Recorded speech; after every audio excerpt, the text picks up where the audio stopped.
When I heard those words, my heart sank. I have a new girlfriend, and I'm going to live with her. That means I'm divorcing you, and you'll need to go live with your parents. I couldn't comprehend what was happening. What do you mean? I stammered. I don't need you anymore. You can go live with my parents if you feel like being a housekeeper, but I'm done. My name is Serafina, and I'm a 34-year-old office worker. My life has mostly revolved around my career. After I graduated from college, I started working at a major company, and for 12 years, I dedicated myself to my job. I gained promotions, earned new qualifications, and worked my way up the corporate ladder. Now, I hold the position of department manager at a young age. I've been lucky to have a supportive boss and a great team of motivated, talented people working under me. But while my professional life was thriving, my personal life was a different story. I had only had one serious boyfriend back when I was a student, but after that, relationships took a backseat to my career. A close friend of mine noticed that I wasn't really dating and decided to set me up. She hosted a dinner party where I met Colton. He had a warm smile, seemed easygoing, and we clicked almost immediately. He was my age, which meant we had a lot in common. Our conversations were always fun, and we quickly became friends, exchanging numbers and hanging out more often. Eventually, Colton told me he had feelings for me, and we started dating. It wasn't long before we realized we were great together, and soon after, he proposed. I was over the moon. Marrying the man I loved seemed like a dream come true. After the engagement, we went to meet his parents. His family was kind and welcoming from the start. "Serafina, it's so wonderful to meet you," his mother said, teary-eyed. "I can't believe my son brought home such a lovely woman." I was a bit shy at all the compliments, but Colton's mom was warm and easy to talk to, just like him. "Mom, Dad, stop it. You're embarrassing her," Colton laughed, though there was pride in his voice.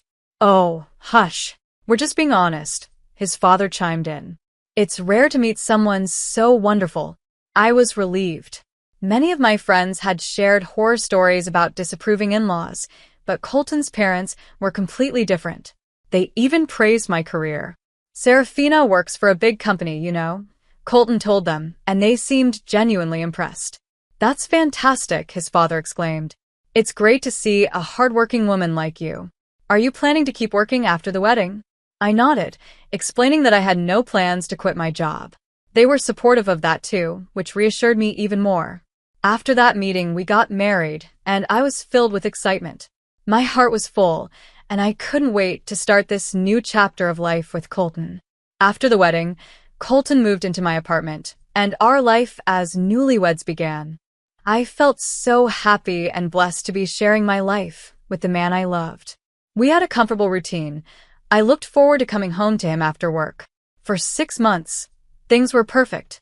Then one evening, Colton approached me with a serious expression. "I need to talk to you about something," he said. "Sure, what is it?" I asked, curious but slightly anxious.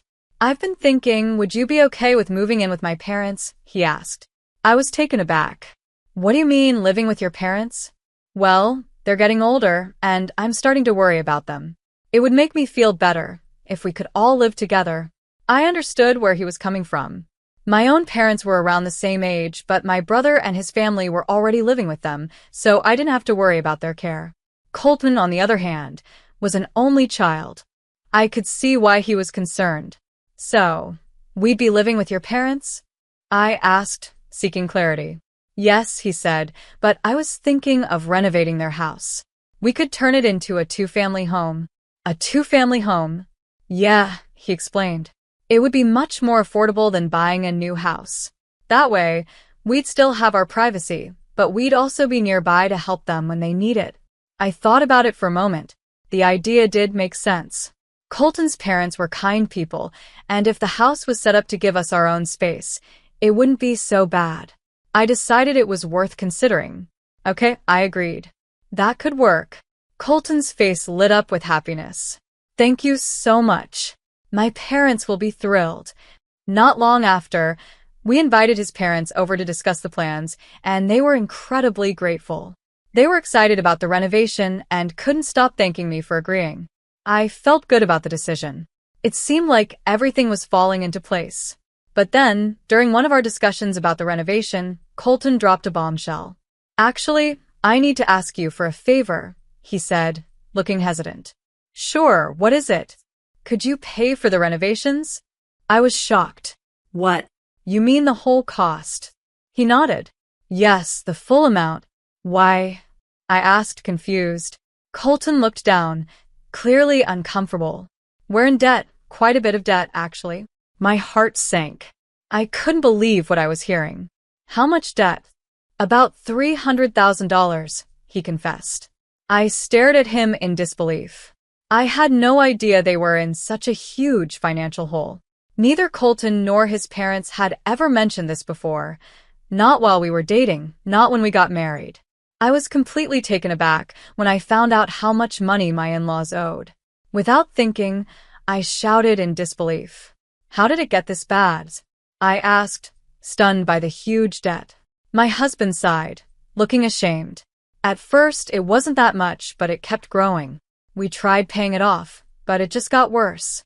My parents are already living off their pensions, and I don't make enough to help.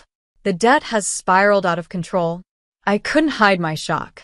I had no idea about the financial burden my in-laws were carrying, and it left me speechless. So, you're asking me to help pay off their debt? I asked, trying to process everything. They can't afford it anymore, and my salary is too low, he admitted. But don't worry, the house renovation is still a priority, and we can go ahead as planned. I stared at him in disbelief. You want me to cover the renovation and pay off your parents' debt? That's more than $250,000. My head was spinning from the overwhelming request. I know it's a lot to ask, Colton said, his eyes pleading, but I love you, and I want to take care of you and my parents. I'm sorry I'm asking for so much, but if you really love me, could you help? I'll repay you little by little, I promise. I felt cornered and distressed. I knew my husband loved me, and I wanted to support him, but this was a huge commitment. Yet, blinded by my love and trusting his promises, I finally agreed. Okay, I'll help, I said, though part of me wasn't sure if this was the right decision. Colton's face lit up with relief. Thank you so much. He shook my hand enthusiastically, almost as if I had just saved his life. Later, he told his parents about my decision, and they came over to thank me. His mother was so emotional, she even cried tears of joy. I don't know how to thank you, she said. You've saved us from such a burden. I felt obligated to help them and was determined to do my best. Although I had some savings, I was hesitant to use all of it at once. I decided to put $60,000 from my savings toward their debt and arranged to pay the rest in installments. My in-laws agreed to the plan and were grateful for whatever I could manage. Why don't we set it up so that I can transfer the money directly to the repayment account?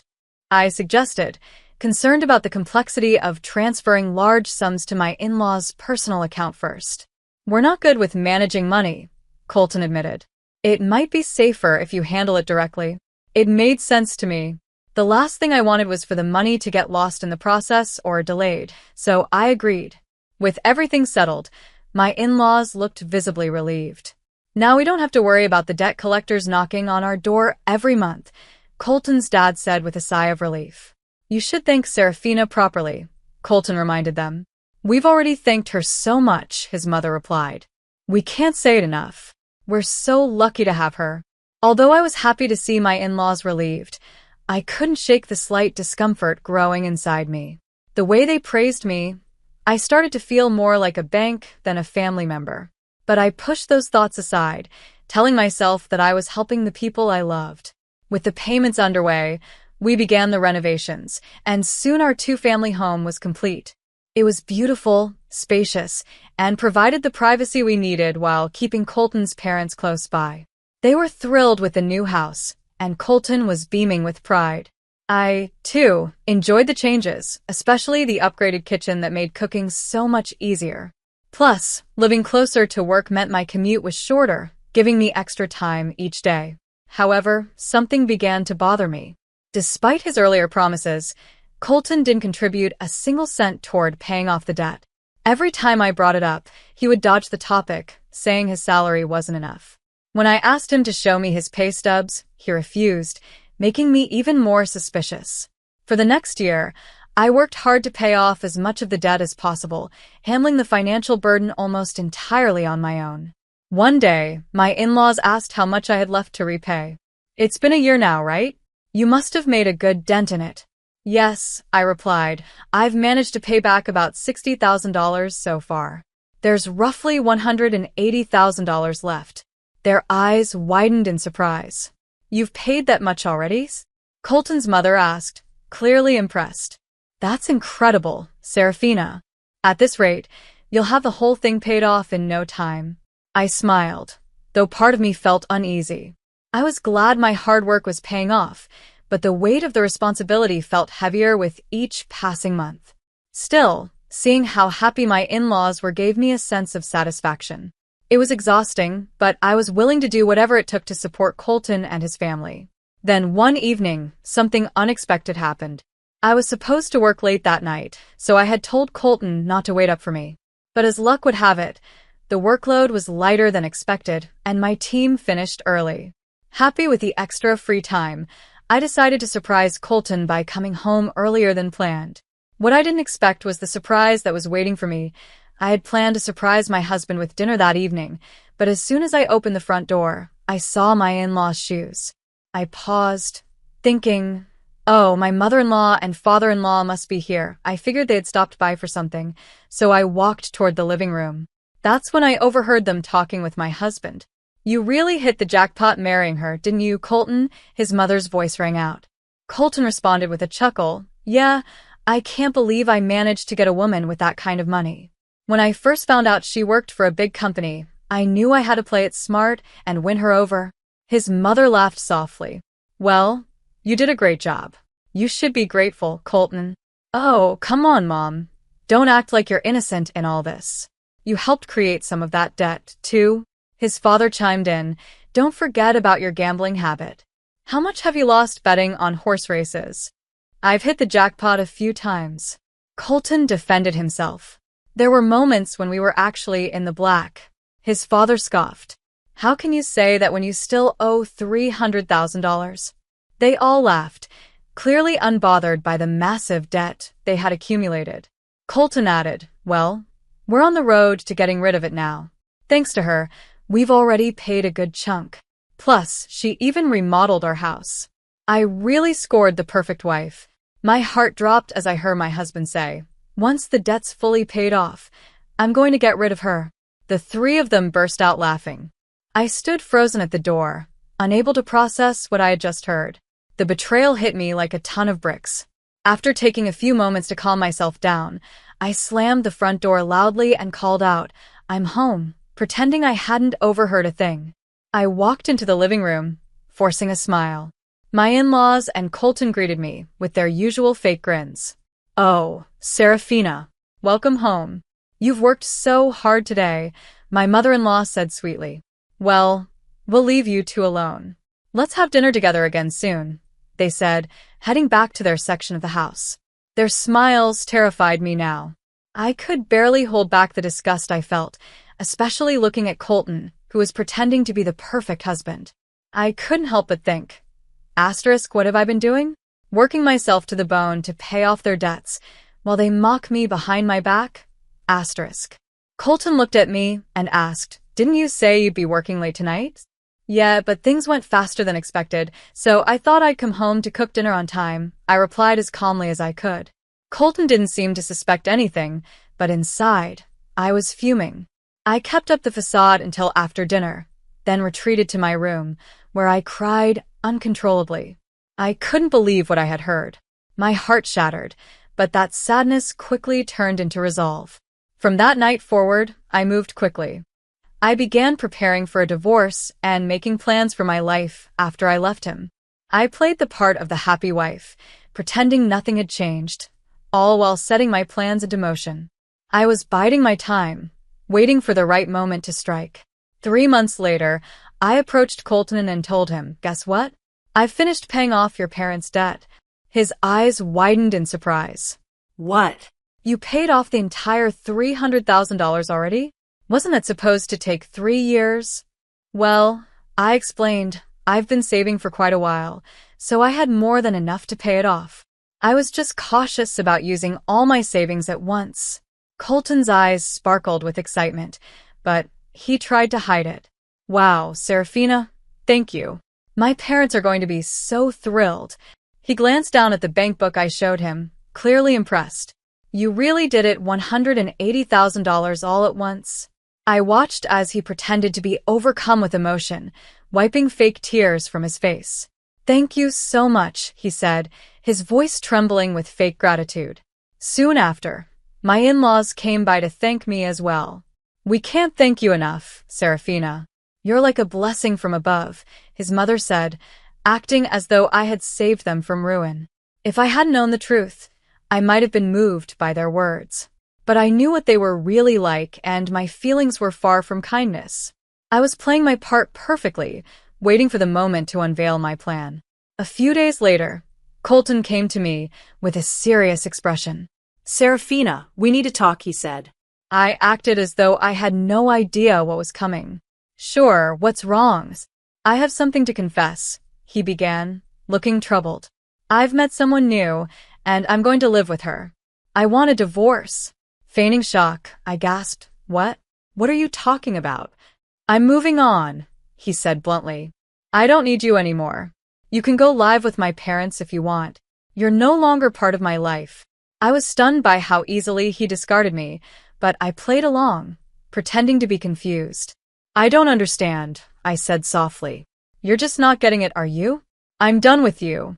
I don't need you to be my wife anymore, but if you want to stay, you can live here as the housekeeper or pay the bills. He smirked.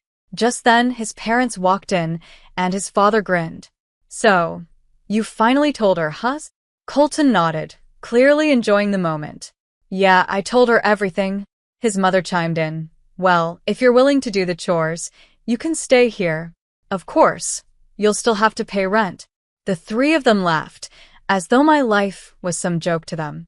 But instead of crumbling, I looked at them with a cold, determined gaze. Actually, I said, all of you need to leave. Their laughter faded, and they stared at me in disbelief. What are you talking about? When I calmly told them that I could easily pay for the renovation myself and reminded them that the house was now in my name, I saw the color drain from their faces. They were speechless as they realized the truth. Because the title was in my name, I had full control. I could decide who lived here and who didn't. My in-laws went pale as they finally remembered that crucial detail. I'm sorry, but you won't be living here anymore, I said coldly. Once we get divorced, you'll all be strangers to me. The reality of the situation hit them like a ton of bricks, but my husband, not wanting to back down, shot back, but you took over our debt and paid it off. You're the one losing money here. If we had no debt, we could have gotten a new place to live. His arrogance infuriated me, but I kept my composure.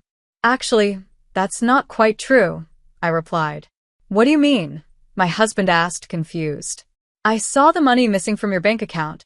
I explained that was just money I moved to a separate account. The $180,000 debt is still there. The debt collectors haven't come around recently because I've been paying large chunks over time, but the remaining balance is still due. My husband and in-laws were dumbfounded. Their plan had backfired, and they now had to face the reality of paying off the remaining debt themselves. Then I hit them with the final blow. Colton, I said, turning to my husband, since you confessed to having an affair, I'll be filing for divorce and demanding alimony. I'll also be charging your mistress for her role in this. His face went white. Serafina, please don't do that. She only stayed with me because I had a house and money. If I get hit with alimony, she'll leave me. I stared at him coldly. I don't care. That's your problem now. He panicked, and my in-laws were just as desperate. They begged me to reconsider, but I had no more sympathy left for any of them. I'm done with all of you, I said firmly. I've already put this house on the market, and my lawyer will be in touch about the $60,000 I paid on your behalf. My in-laws froze in place, realizing they had lost everything. I followed through with my plan, filing for divorce and demanding alimony from both my husband and his mistress. I also demanded $60,000 from my in-laws to recover the money I had paid for them. In the end, the house sold for around $200,000, which worked out better than I expected. It was in a good location, and a family looking for a duplex snapped it up quickly. After paying off the remaining $320,000, $120,000 of debt, and $200,000 for the renovation, I walked away with $80,000 in profit. On top of that, I received alimony from both my ex-husband and his affair partner, putting me in a strong financial position. And to add to the victory, I was able to get a small settlement of $60,000 from my ex-in-laws, who were left in debt and without a home. The tables had turned completely, and I came out on top. Reflecting on it all, I realized that I was the biggest winner in this situation. After being deceived and mistreated by people I trusted, I fought back and regained control of my life. In a way, it was justice for the damage they caused me, both emotionally and financially. They had tried to exploit me, but in the end, it was they who lost everything. The truth is, I had been preparing for this outcome all along. I had saved money over the years, made smart investments, and built up a safety net for myself. My assets had grown significantly, and I had even received a raise at work. All of this gave me the confidence to take such drastic steps, knowing I could land on my feet. Now, my former in-laws are back where they started, buried in debt, without a home to call their own. Honestly, I think they deserved every bit of it. People who are willing to lie, cheat, and manipulate others for their own gain deserve to face the consequences of their actions. As for me, I've learned a lot from this experience. I'll be more careful about who I trust in the future, and I'll continue to save and invest to secure a comfortable and happy life for myself. I want to spend my years making memories with people who genuinely care about me, not users who only see me as a source of money. What did you think of this story? Don't forget to subscribe to our channel for more content like this. See you in the next video.